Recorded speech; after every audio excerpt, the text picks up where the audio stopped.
Até então, o mundo bio não tinha sua lei, não tinha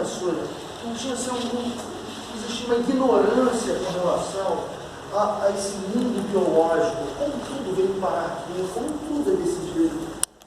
O Darwin teve um papel fundamental. Ele conseguiu sintetizar todas as observações dele no sentido de trazer um mecanismo pelo qual a gente pode explicar o mundo que nos cerca.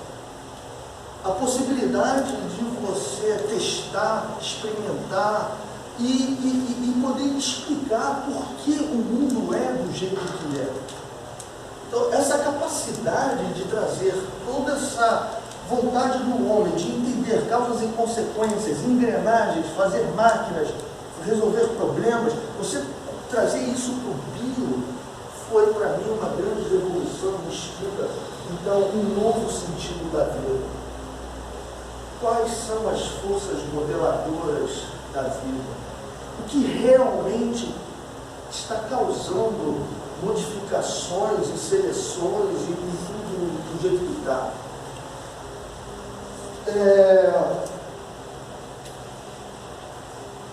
Isso é uma frase de Darwin, e ele nessa época já sentia dificuldade de explicar as suas ideias, porque o mundo é governado por pessoas que não se baseiam em ciência, em conhecimento, em dados. Geralmente são as pessoas mais ignorantes, que têm menos conhecimento, que geralmente têm a capacidade de dizer se isso é ou não é verdade, se isso vai acontecer sim ou não é. Então acho que a Cláudia vai até abordar um pouco mais esse aspecto de trazer a ciência do nosso cotidiano, e por isso eu não gostaria de entrar muito nesse assunto, certo? Gostaria apenas de acrescentar que o professor Fernando falou, realmente é muito mais uma teoria evolucionista, mas eu gostaria que ficasse claro aqui, o conceito de teoria é bem diferente para os leigos e para a academia, para a biologia. Em ciência, você só diz que se você estiver olhando aquilo e vendo acontecer. Como ninguém tem máquina do tempo para poder voltar, jamais um cientista vai te dizer que isso foi desse jeito assim. Porque em ciência, basicamente, você analisa o que está vendo, os fatos.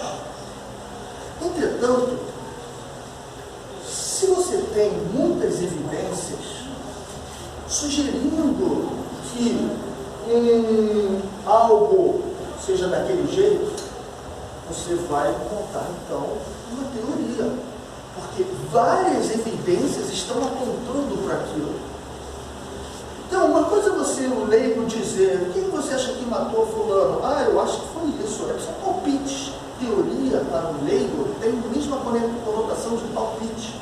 Em ciência, teoria tem o valor quase que de uma lei, porque isso já teve evidências de vários aspectos. Então é muito importante deixar claro aqui que, por mais que se fale de teoria evolucionista, é quase como uma lei, porque as evidências são gritantes aos nossos olhos, em todos os aspectos. Certo?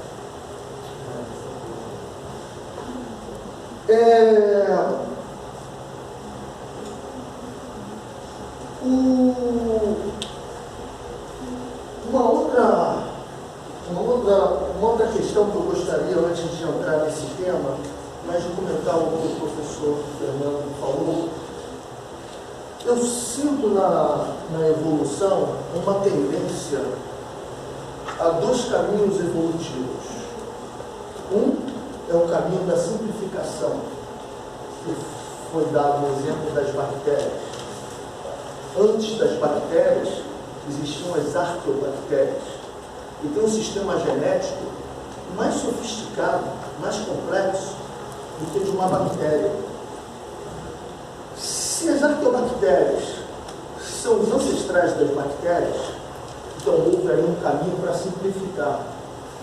O genoma ficou compactado, os genes estão um do ladinho do outro, com uma região reguladora, de forma que tudo é regulado de uma vez só, e ela ganha,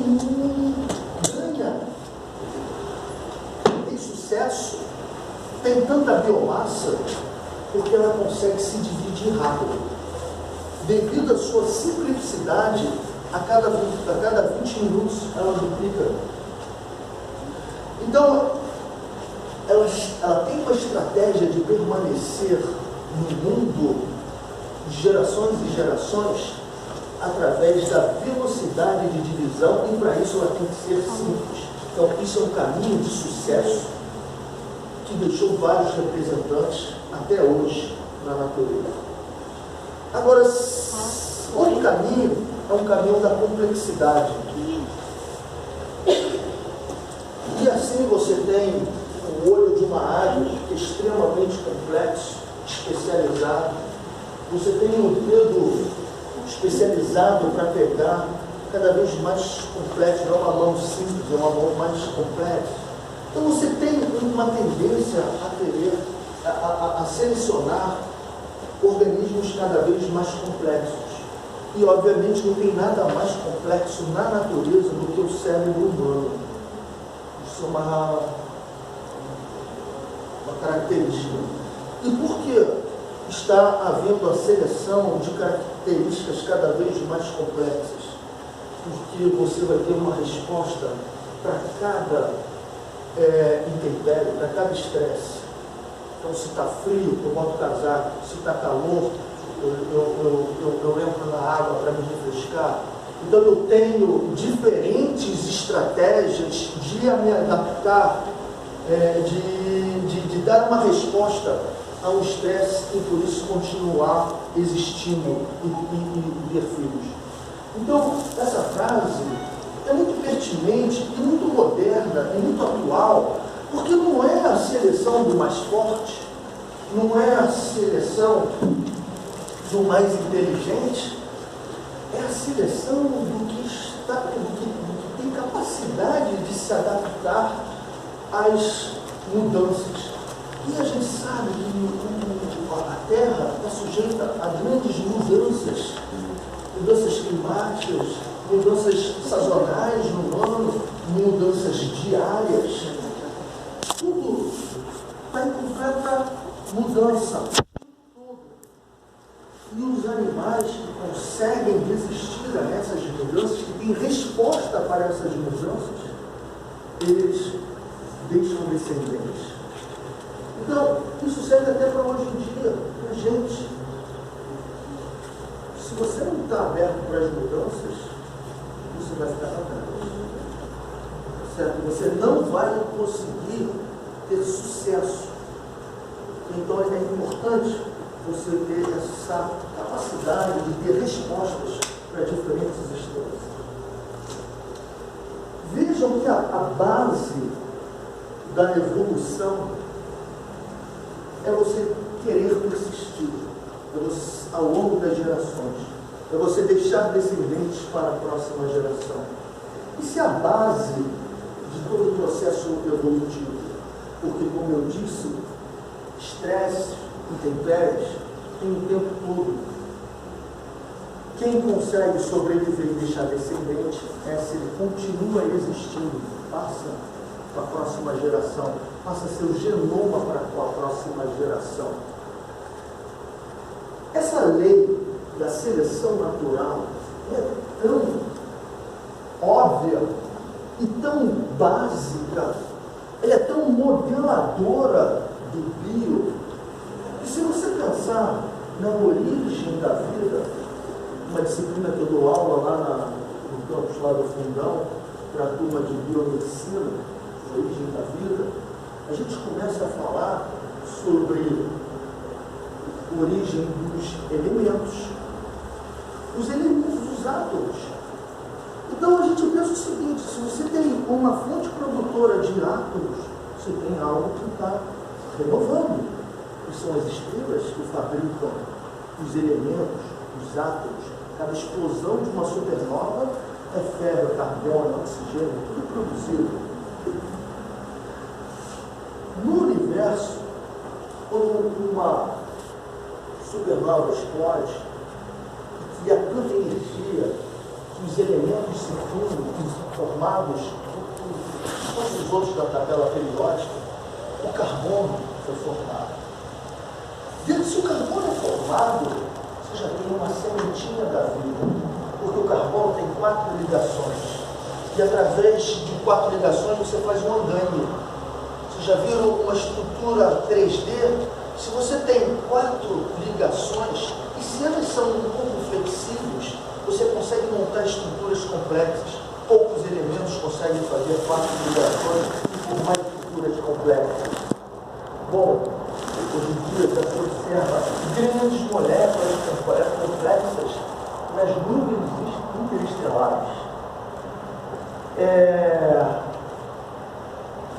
Carbono, 3D, com hidrogênios complexados. Se no universo tem macromoléculas de carbono, significa que deve ter ali uma velocidade de produção e deve ter também uma velocidade de perda, porque as coisas vão sofrendo ataque, vão sofrendo estresse e vão desaparecendo. Então, seleção natural é a velocidade de produção tem que ser menor que a velocidade de desaparecimento.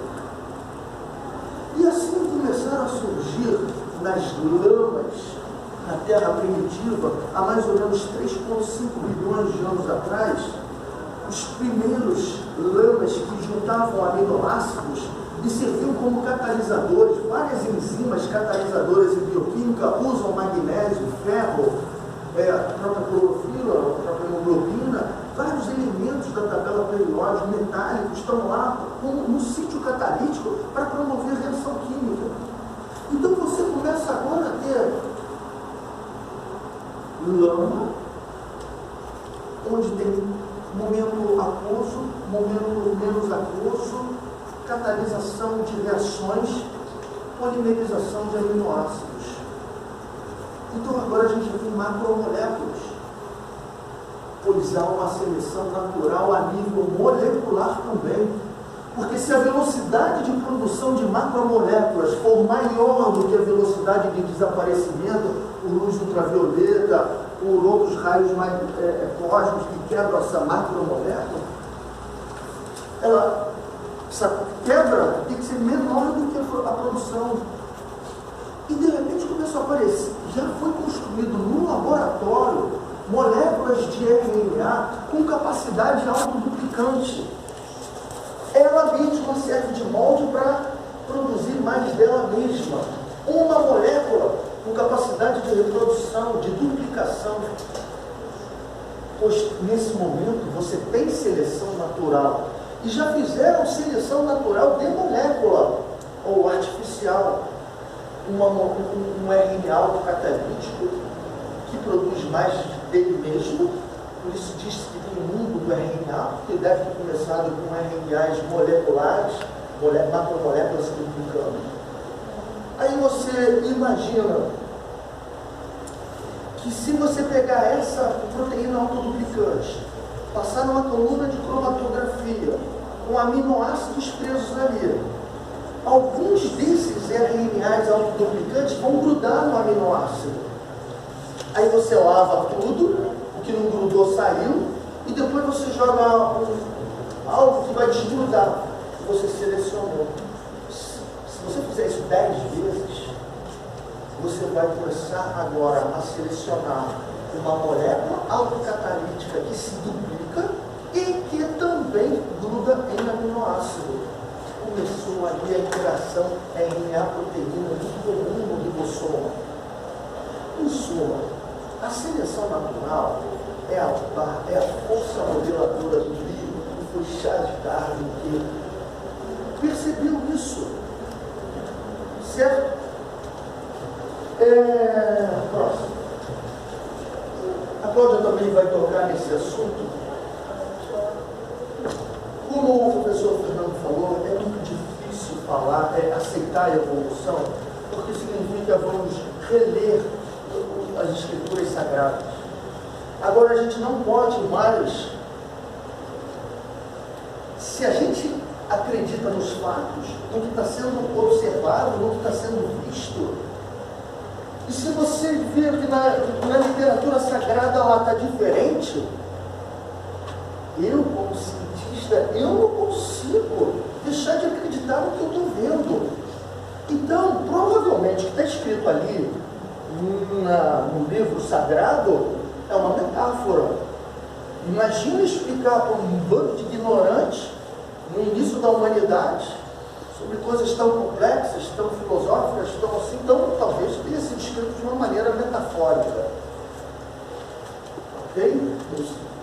Fazer uma releitura dos livros sagrados, tirar o antropocentrismo, considerar que nós somos irmãos, parentes dos outros animais, que nós somos animais, considerar que a gente segue os mesmos instintos e impulsos emocionais que os animais possuem, é muito difícil para a gente. Então, ensinar a evolução já foi uma vez considerado algo a ser culpado, criminalizado. E até hoje, em Oklahoma, tem legislação que proíbe os professores de falarem sobre evolução em sala de aula. Então você não pode falar do fato do que você está observando, você pode falar do que é dito sagrado. Então, nessa tentativa de encarar esses livros sagrados como metáfora, a gente pode então imaginar que se Deus existe, ele deve ter criado uma ou duas leis básicas, que é da gravidade, que é a atração de massa, ou as leis lá das subpartículas atômicas que mantêm próton junto com próton, com um elétron em volta. Se é que existe Deus, ele fez isso, essas leis, porque a gente também não conhece muito. Mas vejam só, se você cria o átomo de hidrogênio, o mais simples, o mais abundante, o que primeiro surgiu após o Big Bang, o resfriamento do universo, automaticamente vão ter estrelas, automaticamente vão ter explosões, automaticamente vai ter carbono, automaticamente vai ter replicações, com seleção, automaticamente vai ter vida. Então a gente pode dizer que quando o universo foi criado, ele estava grávido da vida. Se é que Deus existe, ele fez o seguinte: vou criar a matéria e a matéria vai voltar a mim. E deixou que tudo pudesse acontecer naturalmente, seguindo as leis do átomo lá e depois da seleção natural. Essa reinterpretação de poder botar ciência e religião juntas, me parece que o catolicismo é o mais próximo, porque existe uma academia de ciência dentro do Vaticano e parece que na religião católica, apostólica romana, eles acreditam que talvez Deus esteja no Big Bang, nesse momento de criação do átomo, e que realmente depois é tudo como a ciência vem descrevendo. Certo? Né?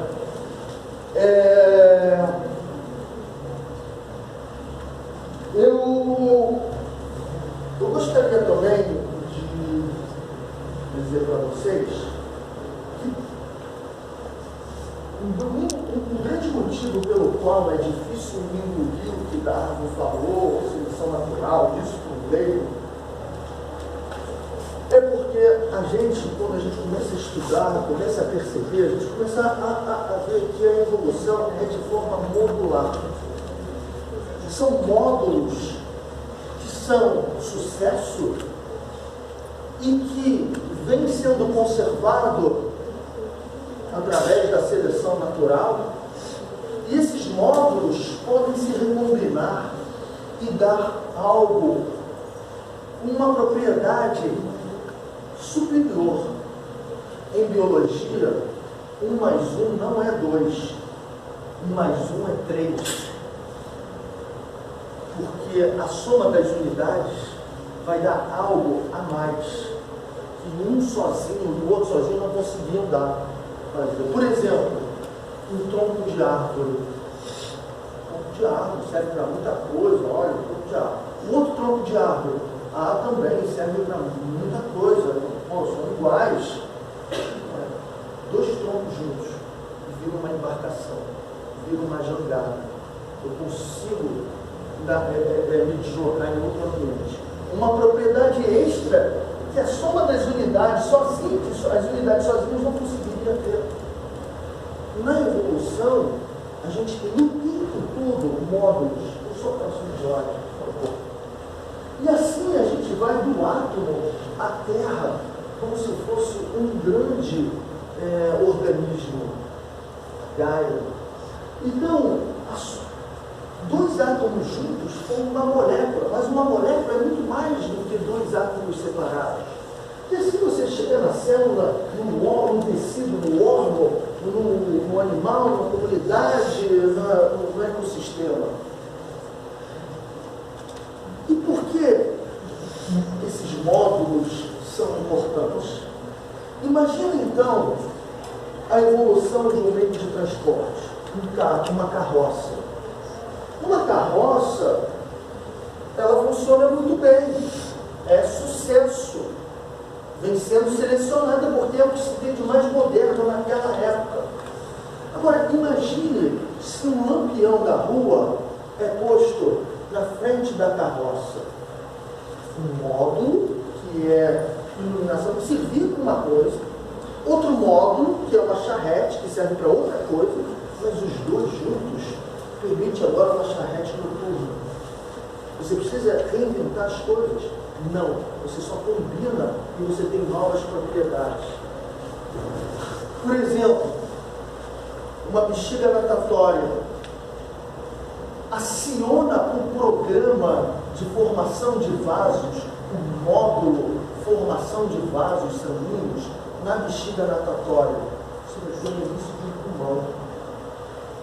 Então eu gostaria de dizer que a evolução faz muito mais sentido, tudo fica muito mais plausível quando a gente considera a evolução de forma modular. Tá certo? Meu tempo já acabou. Eu gostaria de dizer que quando juntou a ideia de Darwin com a ideia de Mendel, foi possível entender evolução associado à herdabilidade, como as nossas características são passadas para os nossos descendentes. Então, hoje a gente entende por que meu filho nasceu de olho azul, mesmo eu não tendo olho azul nem minha mãe, mas os avós tendo, certo? Não é o caso, mas estou dando só um exemplo aqui. Então eu gostaria de dizer que o conceito de herdabilidade, identificando o DNA, e a partir daí, juntando com as ideias de seleção natural, você é capaz de analisar o genoma e descobrir agora a evolução natural nas suas bases genéticas, no DNA, o que está acontecendo. Então, depois dessa fusão, começou o neodarwinismo. E a partir do neodarwinismo, a gente não para de colher evidências fundamentando a evolução. Então, para terminar, eu vou passar aqui uma série de slides bem rápidos, tá certo? Para dizer os diferentes campos da ciência que corroboram as ideias de seleção natural. Então, para saber, eu consigo construir um animal, o cachorro que você quiser. Qual tipo de cachorro você quer?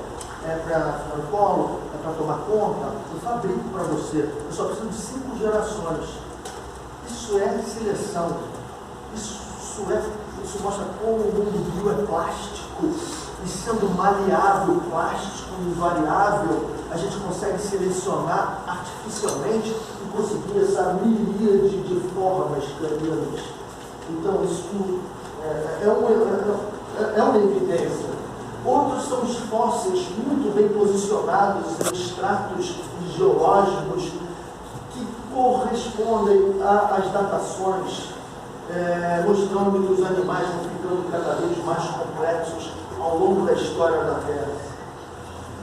Foi falado sobre a mão que está aí, os 5 dedos.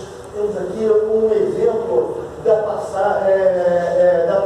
volta para o mar, tá certo? De mamíferos, e a manutenção desses caras. Então, a anatomia, a morfologia também corrobora. Você vê todos esses degradês nos fósseis, levando eles um até o outro.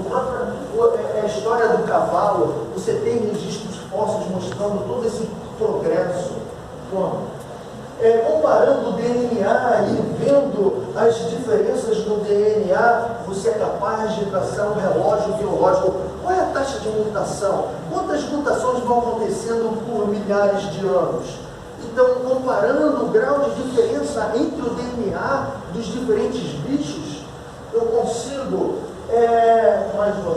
traçar toda uma história dos animais, pegando, por exemplo, a hemoglobina. Então, essa barra de baixo, a quantidade de diferenças. E para cima é o tempo. Então, espécies que se separaram há pouco tempo têm menos diferença. Espécies que se separaram há muito tempo, como aquele peixe, isso, você tem mais diferença. Então, a estrutura do genoma, do gene, corrobora com a seleção natural também. Próximo. Isolamentos geográficos, quando você tem uma barreira, um processo de especiação, vão surgindo. A gente vê hoje espécies sendo formadas, porque a partir do momento que tem uma barreira e eles não conseguem trocar DNA, as mutações que estão acontecendo num canto são diferentes das mutações que estão acontecendo no outro canto. E se essa população voltar a se encontrar, elas podem estar tão diferentes que já não cruzam mais, já não tem mais atração pela outra, ou se trem não conseguem produzir filhos.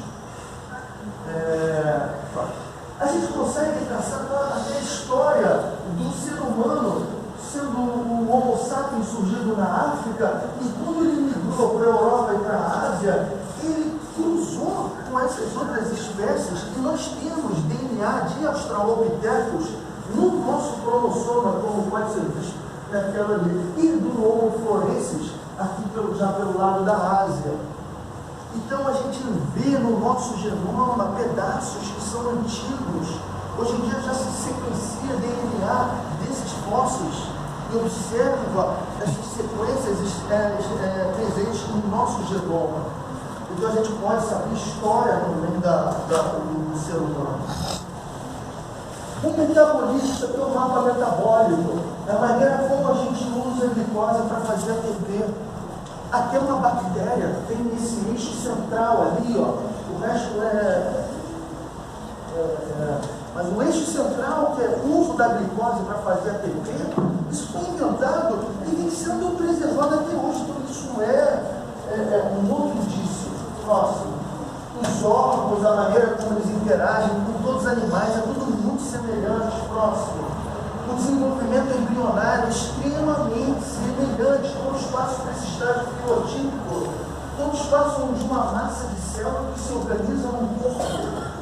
E essa maneira de organizar o corpo se chama gastrulação.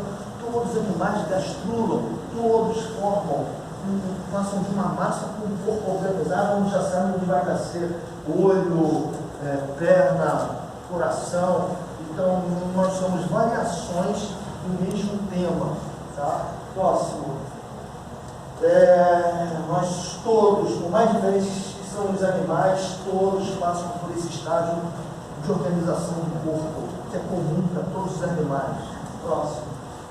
As bases genéticas da organização do corpo são comuns tanto numa drosófila quanto do ser humano. Próximo. O uso dos genes, cada bolinha dessa é um gene, cada cluster de bolinha é um tipo celular, isso é um tipo celular usando esses genes, isso é outro tipo de celular usando esses. Esse é de uma espécie, esse é outra. Então, a gente sabe quais são os genes que são comuns para esses dois. Então, hoje em dia, a gente está estudando os circuitos genéticos para fazer cada caractere no corpo. A gente reconhece o que é a base evolutiva comum de todos esses tipos celulares. Tá? Próximo. Então, a gente usa isso a nosso favor, a gente faz toda a seleção. E o que o Fernando falou é fundamental, a gente não bota a evolução no nosso cotidiano. Por exemplo, se eu sou um fazendeiro, eu tenho lá um pasto, eu boto muita vaca, a vaca vai comer todo o capim bom, só vai ficar erva daninha. Daqui a 3 anos, esse pasto não serve mais, porque todo o capim bom foi comido e só sobrou o que não foi comido. Se você entende a evolução, você tem um pasto, você vai botar a quantidade certa de vaca que elas vão comer e não vai causar uma pressão seletiva, onde só vai sobreviver a erva daninha. Você dá tempo para o capim crescer, porque não tinha uma sobrepasto ali. Então, usar a evolução, a seleção natural no nosso cotidiano é trazer a ciência para nos guiar. E eu acho que isso deveria ser a conclusão dessa fala, e que eu passo agora para a Cláudia, professora Cláudia, que vai falar muito melhor do que eu sobre esses aspectos. Ok? Por isso, eu sou um roteirinho que eu não segui, mas é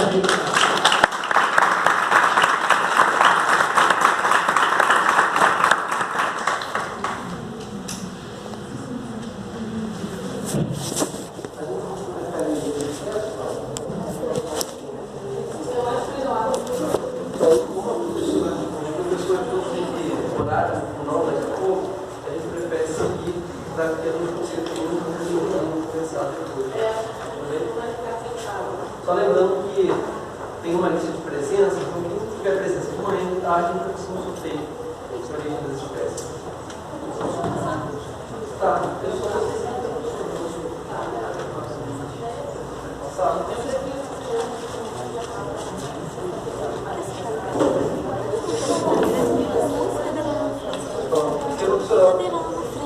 Professora Cláudia, ela é lá do Departamento de Genética, Biologia da UFRJ, hoje ela é coordenadora do programa de pós-graduação em Biodiversidade, trabalha há bastante tempo com evolução molecular, né? Herdeira de outros grandes pais da evolução molecular, e hoje está aqui com a gente. Então, muito obrigada, William. Gente, é um prazer estar aqui. Eu gostaria de primeiro agradecer muito e parabenizar esse esforço, essa iniciativa. É fundamental que a gente não deixe essas datas evolutivas passarem em branco, né? E eu vou falar um pouco sobre um movimento anti-ciência, né? A batalha contra a anti-ciência, que é um movimento que está pela primeira vez na história se tornando organizado, promovendo fóruns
um acordo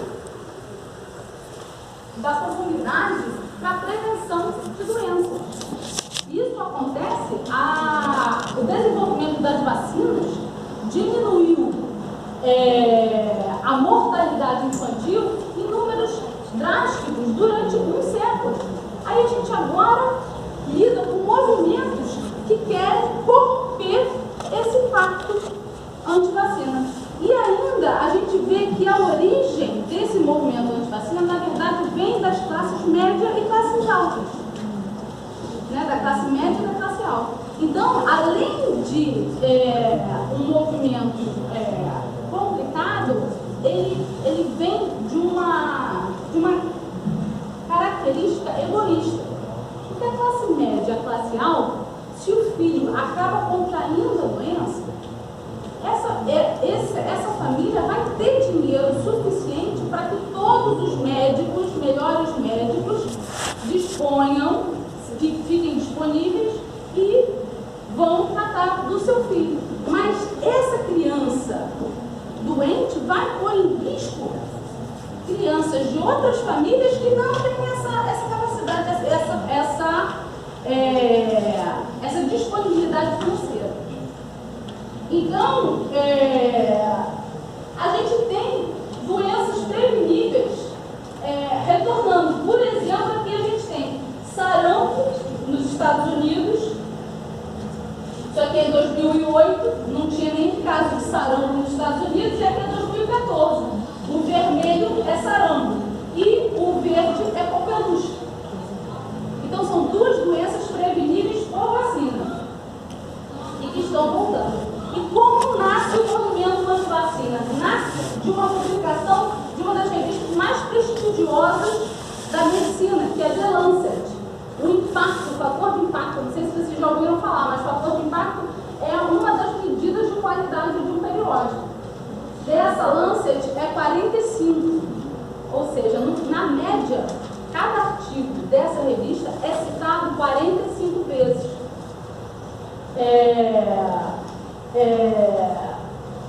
Então, é uma das revistas mais conceituadas do mundo e a mais em medicina. Então, em 1998, esse cara aqui, o Wakefield, ele publica um artigo dizendo que vacinas podem causar autismo.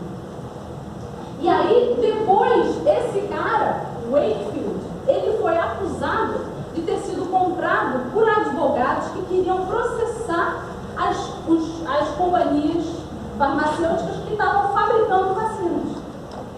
E aí, quando isso veio à tona, em 2004, o editor da Lancet retirou o artigo. Ele fez que a gente chama retirar o artigo da publicação. Então, aquele artigo não pode mais ser associado a essa revista prestigiosa que ele tinha sido originalmente. Em 2010, a British Medical Association, que esse cara é um inglês, baniu o Wakefield do corpo. Por quê? Porque ele forjou os resultados.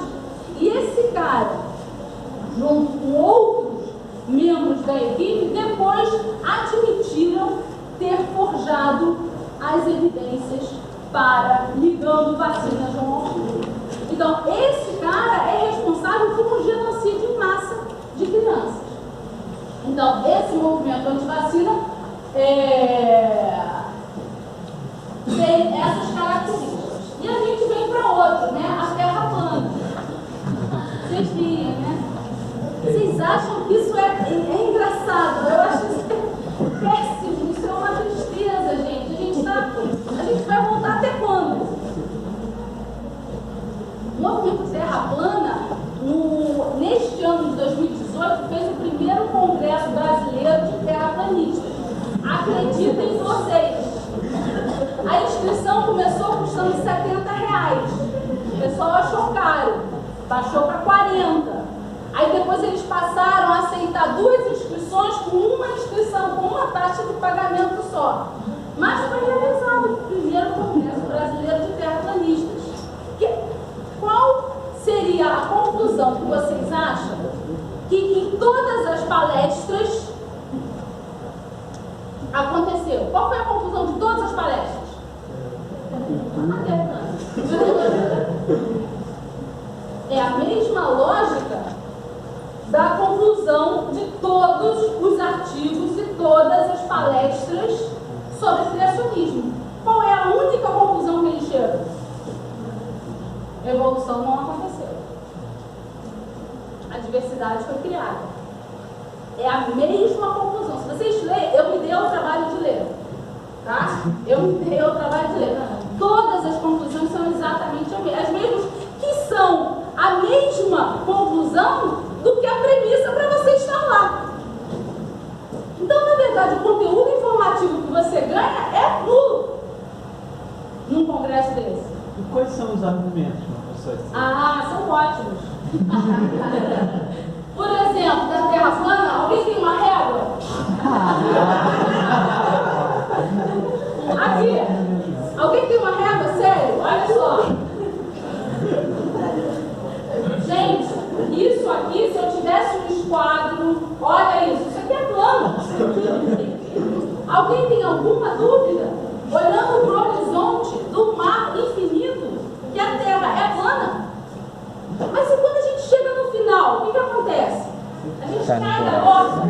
Não, os terraplanistas têm uma explicação.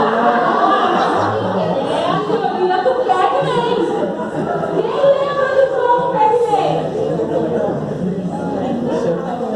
O jogo do Pac-Man é assim, você tem o Pac-Man e o Pac-Man tem que comer os pontinhos. Só que aí, olha só, quando o Pac-Man chega nessa borda aqui, o que acontece? Ele imediatamente é teleportado para essa. Acreditem nos senhores, é a explicação para por que a gente não cai da borda. É a mesma teoria do Pac-Man.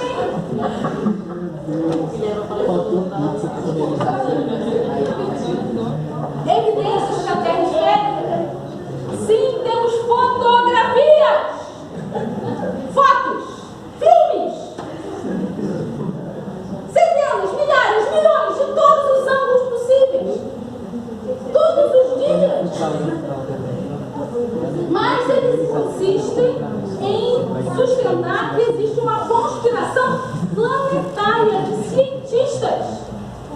Cara, os cientistas, aí é que tá. Esse movimento anti-ciência, ele parte da premissa que ninguém sabe o que é ciência. Porque são os cientistas que querem, quer dizer, a fama em ciência, o prestígio em ciência, não vem de você sustentar teorias antigas. Vem de justamente você quebrá-las. O prestígio na ciência vem de você demonstrar, pelo método científico, que aquela teoria antiga é falsa. Para isso, você precisa de um grande experimento. Pasteur, ele fez um grande experimento na Academia Francesa de Ciências para quebrar a abiogênese. Uma teoria que estava sendo sustentada há 2000 anos. Há 2000 anos, as pessoas achavam que bactérias cresciam do nada.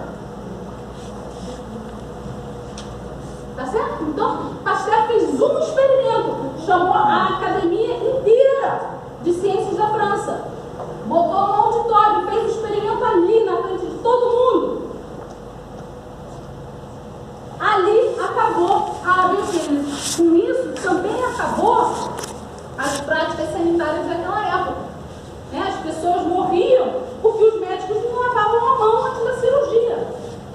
Era motivo de status você ter um avental todo ensanguentado. Você ia lá fazer cirurgia dos pacientes com o avental todo ensanguentado, porque isso era sinal que aquele médico era muito requisitado. Tinha um outro lá com um avental limpinho, Deus me livre, ninguém gosta dele. Eles usavam os instrumentos cirúrgicos e depois, sem lavar, botavam na caneta. Sem lavar, usavam na outra cirurgia. Coitado do próximo paciente. Não era de se estranhar que a mortalidade pós-operatória era 60%, 70%, 80%. Aí Lister leu o trabalho de Pasteur, daí a importância da publicação. Lister leu o trabalho de Pasteur e falou: bactérias não surgem do nada. Se tem uma bactéria bactéria ali é porque já tinha outra ali. Então ele inventou uma substância para esterilizar. No início foi ridicularizado. E aí depois o pessoal começou a calar a boca quando os pacientes dele de fato sobreviviam no pós-operatório. Então a queda foi de 50% na mortalidade pós-operatória com as práticas de Lister, que é considerado o pai da medicina moderna.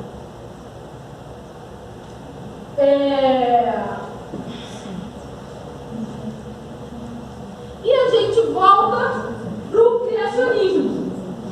Então existe um projeto de lei hoje no nosso Congresso Nacional, né, que quer tornar o ensino de criacionismo obrigatório no currículo de ciências.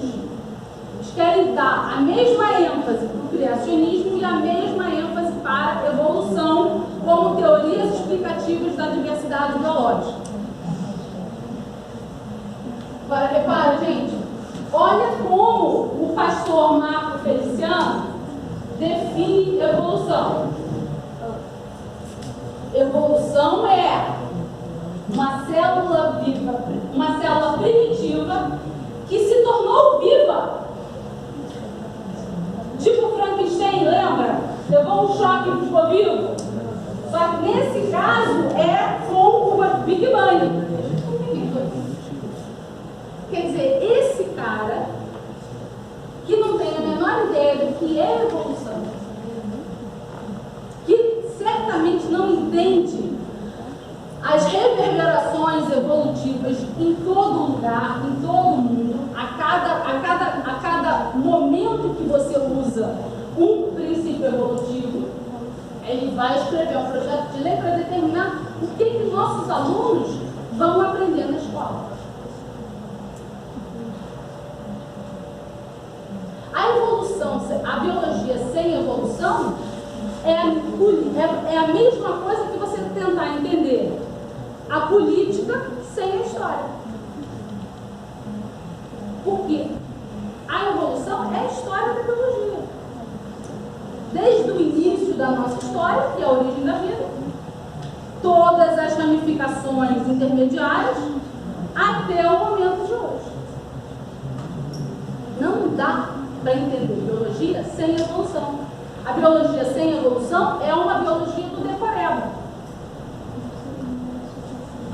A biologia sem evolução é uma biologia que você não tem como desenvolver um remédio contra um determinado patógeno, você não tem como desenvolver uma vacina, porque toda a previsibilidade em biologia tem a ver com evolução.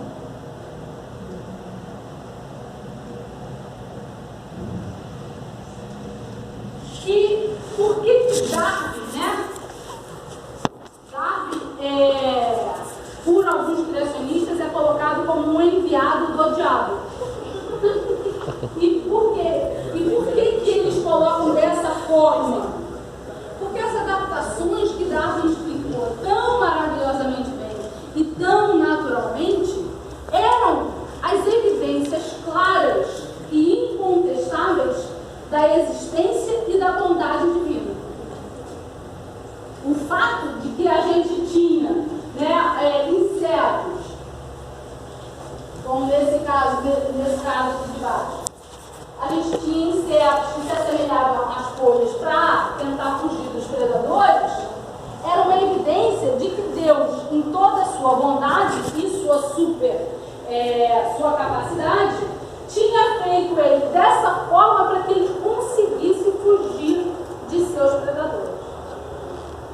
E aí vem Darwin e estraga tudo. Ele fala, ele discursa um mecanismo natural que possa explicar essas adaptações. Então, Darwin retira Deus da sociedade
quem é o meu melhor amigo, você não vai usar a ciência para isso.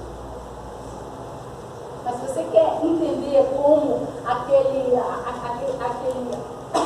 aquele morro vai conseguir crescer, por exemplo, uma vegetação de cerrado, você vai usar a ciência. Isso vai te dar previsibilidade sobre o mundo natural. E para fazer com que aquele morro seja reflorestado com mata de cerrado, ou mata atlântica, o que for, você vai precisar da previsibilidade da ciência. Tá certo? Então, aí Darwin veio e estragou tudo. O Cristiano começou a falar, né? Evolução é só uma teoria. Evolução não é só uma teoria. Evolução é uma teoria. E teoria é o ponto mais alto de uma ideia explicativa em ciência. Então ela não pode ser só uma teoria. Ela é uma teoria. E o Cristiano tocou num ponto muito importante. No mundo dos leigos, não existe distinção entre palpite, hipótese e teoria. Mas no nosso mundo científico acadêmico existe. Então, se você tem, por exemplo, você tem um fato, o livro caiu. Qual é o fato aqui? O meu livro caiu. Qual é a teoria que explica esse fato? Teoria da gravidade. A teoria da gravidade é fato? Não. Ela é uma teoria. A teoria explica um fato. Ela nunca vai ser nada além de uma teoria. Na verdade, a teoria é o ponto mais alto de uma ideia que explica o fato. A teoria da gravidade, ela vai explicar por que o livro caiu. Ou como o livro caiu. Tá certo? Da mesma forma que a evolução. A teoria evolutiva explica por que a gente tem fósseis distribuídos do jeito que a gente tem. E a evolução, a seleção natural é fato. Por que ela é fato? Falta 5 minutos só? Não é possível. Ele falou muito mais do que eu. Tá bom. Então, olha só. Darwin propôs a teoria evolutiva sem saber 99% da biologia que a gente sabe hoje. Darwin não sabia o que era DNA. Darwin não sabia o que era genoma. Darwin não sabia o que era bactéria, vírus, nada disso. Ele propôs uma teoria em que 99% a mais desse conhecimento foi inserido e é perfeitamente compatível com a teoria dele. Isso torna a evolução das teorias mais robustas em ciência, não é na biologia, não. A gente descobriu 1000 mundos biológicos além daquele que Darwin tinha quando propôs a teoria dele. Isso é robustez em ciência. Por quê? Porque a teoria evolutiva, ela é universal como o corpo. Por quê? Porque todos os organismos evoluem. Todas as características de todos os organismos evoluem. Então, a chance de você estar confrontando qualquer resultado do seu laboratório hoje com uma das previsões evolutivas é enorme. E a cada dia, essas previsões seguram, a teoria resiste, a teoria resiste, e a teoria resiste. E a teoria nunca vai... Bom, em relação à evolução, eu quero falar que a evolução é fato. Por quê? Porque a gente vê a evolução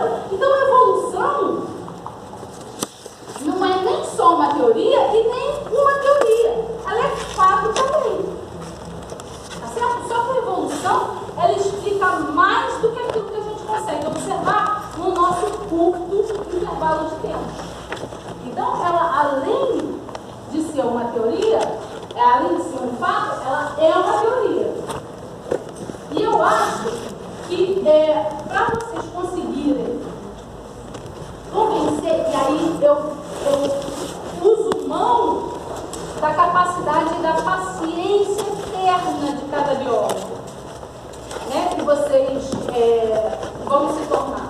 Argumentem com os criacionistas. Tentem abrir a cabeça deles no sentido de que eles não precisam abrir mão da religião para aceitar a evolução. Esse casamento entre a religião e a evolução é de cada um. Cada um vai fazer, vai entender, vai perceber qual é o papel de Deus e como é que você encaixa a evolução nesse papel. Tá certo? Então, e aí eu argumento para vocês usarem uma evidência evolutiva. Ah, tem milhões, tem bilhões de evidências evolutivas, mas você só precisa de uma para fazer a pessoa entender. E aceita que talvez esse entendimento não seja na hora que você está confrontando a pessoa, mas aquela sementinha vai ficar lá. Me chamaram, eu estava fazendo uma série de palestras no YouTube, e aí um dos moleques, assim, um moleque de 13 anos, da Capixaba, morava numa casinha de pau a pique. O moleque lia, assim, era um desespero, porque ele era criacionista, daquele de carteirinha, super religioso, e ele veio argumentar comigo que esse negócio de evolução não funcionava. E aí, ele, sabe essa teoria do Pac-Man? Para criacionismo tem mais 20 dessas, né, para explicar por que você tem, por exemplo, por que o firmamento, na verdade, é um oceano, né? A Terra, na verdade, estaria cercada do oceano embaixo e em cima, né? E aí você tem um monte de teorias ditas geológicas para explicar essas frases, né, interpretadas da Bíblia. E aí, esse cara, eu fiquei 3 meses, gente, eu estava desesperada, porque o moleque lia Nature, lia Science, ele pegava no computador e traduzia aqueles artigos de geologia, de biologia, de tudo. Por quê? Porque o objetivo de vida dele era desprovar a evolução. E aí eu sentava com ele e eu falava assim, olha isso. Aí ele, vou pensar. Aí no dia seguinte ele, isso. Aí eu, isso. Eu ficava 2 horas por dia fácil. Aí teve uma hora, depois de 3 meses, eu falei, Tarcísio, eu não aguento mais, eu preciso trabalhar. Aí ele, tá bom. Aí depois de 1 ano, ele me escreve, não sou mais criacionista. Quer dizer, a sementinha ficou lá. Quer dizer, a dúvida, você só precisa de uma dúvida. E a dúvida que eu acho que é a evidência mais clara de evolução, que você consegue passar no leigo essa evidência, é a sucessão do registro fóssil. Não é o registro fóssil. O registro fóssil é compatível com criação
parte vai escolher a religião. Então, como eles não têm outro argumento, eles usam esse. Mas não é um argumento científico. Eu estou mais ou menos assim, 1/10 da minha palestra, mas eu acho melhor a gente abrir para o debate. Muito obrigada a todos.